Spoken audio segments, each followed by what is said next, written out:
Of all the diagnostic tools spine specialists have at their disposal, few are as helpful as imaging scans.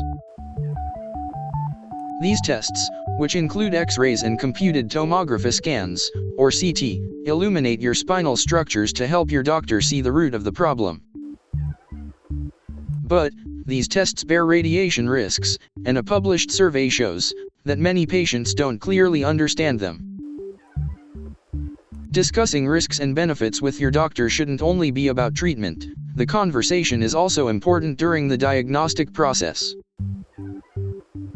To help you be a more informed patient, this video shares 3 ways to reduce your radiation exposure from spinal imaging scans.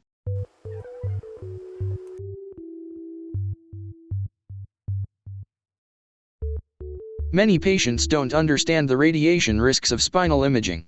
This was the overarching message from survey findings published in the March 2017 issue of the Spine Journal.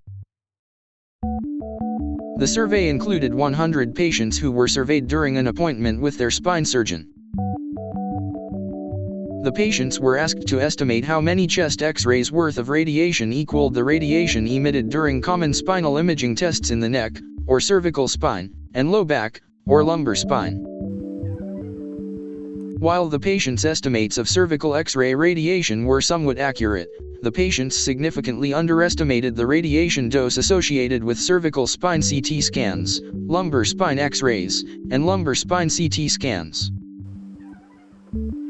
Also, most patients mistakenly thought magnetic resonance imaging, or MRI, was associated with radiation, but MRI bears no radiation exposure risk.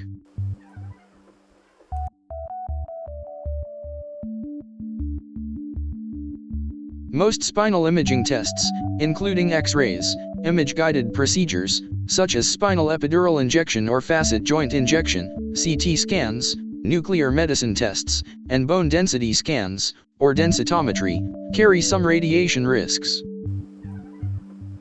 Use the 3 simple steps to protect yourself when undergoing radiation-emitting spinal imaging.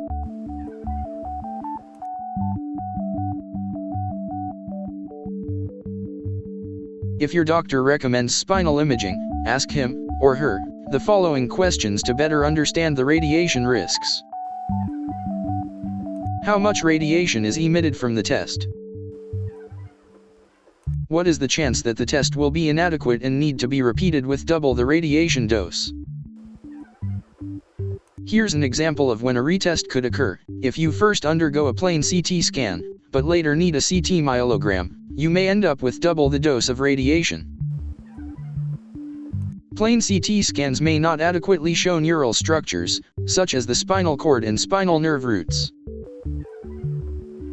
On the other hand, CT myelography, which involves injecting contrast medium into the spinal fluid followed by a CT scan, provides much more detail with the same amount of radiation as a CT scan.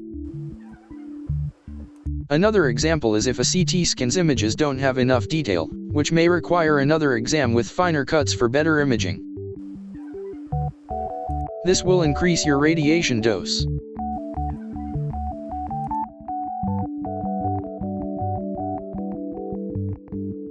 Another way to protect yourself from radiation exposure is by keeping copies of all your imaging scans. You may request your records from your doctor.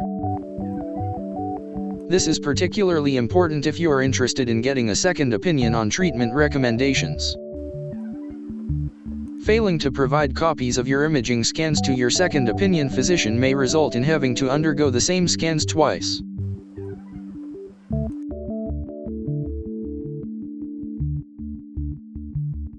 If you are to undergo spinal imaging, you may ask your doctor to request a limited imaging field to reduce unnecessary exposure. For example, your doctor can be interested in viewing your lumbar spine up to the lower part of your thoracic spine, so-called mid-back or thoracolumbar junction, and orders a CT scan of both areas. But the thoracic CT scan can be limited to include only the lower portion rather than all the way up to the base of the neck.